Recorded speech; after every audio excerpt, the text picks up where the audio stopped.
Good morning. Okay, today we're going to read The Biggest Easter Basket Ever. Don't mind that Kobe decided to rip the book. Kobe, you going to read with me today? No. Okay. Once there were two mice who fell in love with the same Easter basket, but a lot had to happen before they did.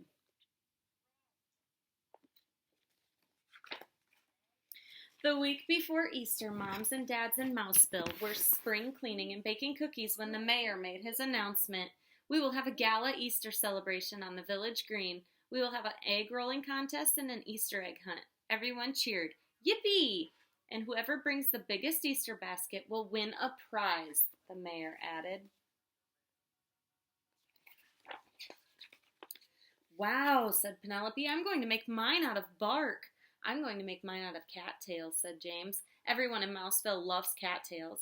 "I'm going to make the biggest Easter basket ever," said Clayton, the house mouse. "I knew you'd say that," said his friend Desmond, the field mouse. "But I'm the one who's going to make the biggest Easter basket ever." "Oh, really?" said Clayton. "Yes, really," said Desmond.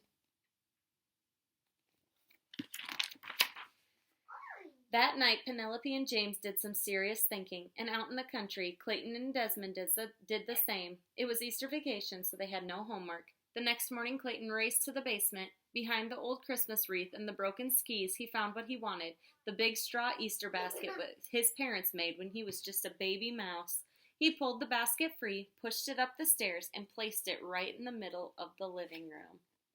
So what do you think he's going to do with that? Why would he be getting that big Easter basket his parents made? Over at Desmond's there was no basket, but he and his brother Morris were making one out of twigs. By the end of the day, their big Easter basket sat in the middle of their living room. "That's the biggest Easter basket I ever saw," said Desmond. "Sure looks like it to me," said Morris.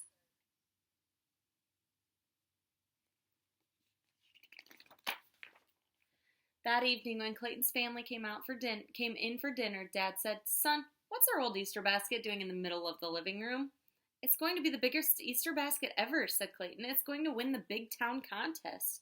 "But what will it have inside?" Dad asked. "That's important, too." "I hadn't thought about that," said Clayton. What do you think he could put inside of his Easter basket?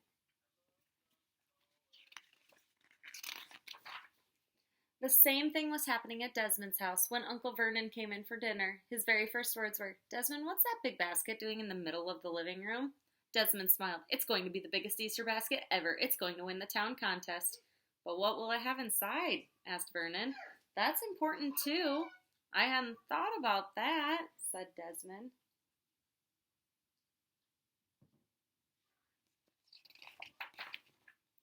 Over at Clayton's house, Dad took Clayton outside. "To help you find wonderful things to fill the basket," he whispered, "ask the whole family." And over at Desmond's, Uncle Vernon did the same. "To help you find wonderful things to fill the basket," he whispered, "ask the whole family." So Clayton did, and Desmond did, and this is what happened. What do you think they're going to tell him? At Clayton's house, Mom contributed a fuzzy stuffed Easter bunny. Dad added a big bag of jelly beans and piles of plastic grass. Brother Andy and Sister Trudy appeared with a chocolate bunny, chocolate foil eggs, and a little stuffed duck that made a loud quacking noise. Carefully, Clayton arranged everything in his basket.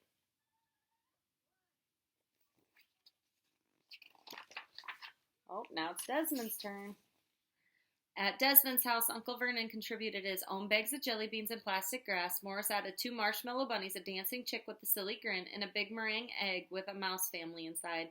Cousins from across the road sent over a dozen candle eggs. Carefully, Desmond arranged everything in his basket. Start thinking, who do you think's going to win the contest?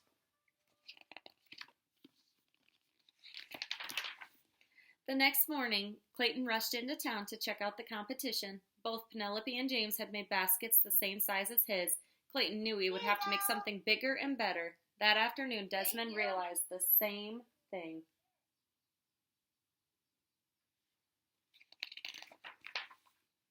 Each was certain he'd have to have something extra special. "Colored Easter eggs," declared Clayton. "Colored Easter eggs," declared Desmond. They both ran off to the market to buy the eggs and the food coloring.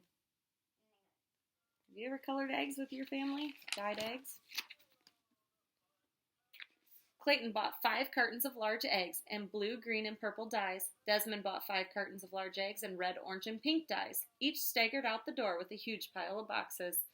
They bumped into each other and fell down. Broken eggs landed everywhere. Clayton wiped one off his head and laughed. Desmond wiped one off his head and laughed.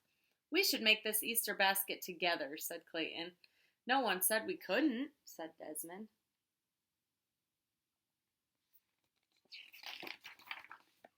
The next day they asked their families to be partners. Soon everyone was gathering more Easter treats. Clayton organized the sorting and the egg coloring. Desmond and Morris made a twig basket twice the size of their original.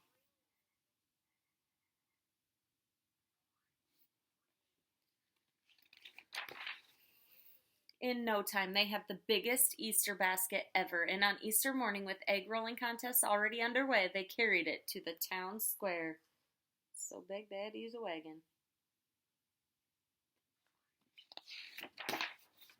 Immediately, the mayor awarded both families the prize, a giant cheese bunny. Everyone danced around, munching and high-fiving. Then they shared the basket with the whole town. "We did it," said Clayton and Desmond, handing out chocolate foil eggs. "All of us did it together." Okay, so today this was all about making an Easter basket. So some of you might have gotten an Easter basket before. They're kind of stuffed with just candy and little toys and stuff like that. I want you to either write about or draw an Easter basket, like the perfect Easter basket. What would be in the perfect Easter basket? And I will see you tomorrow.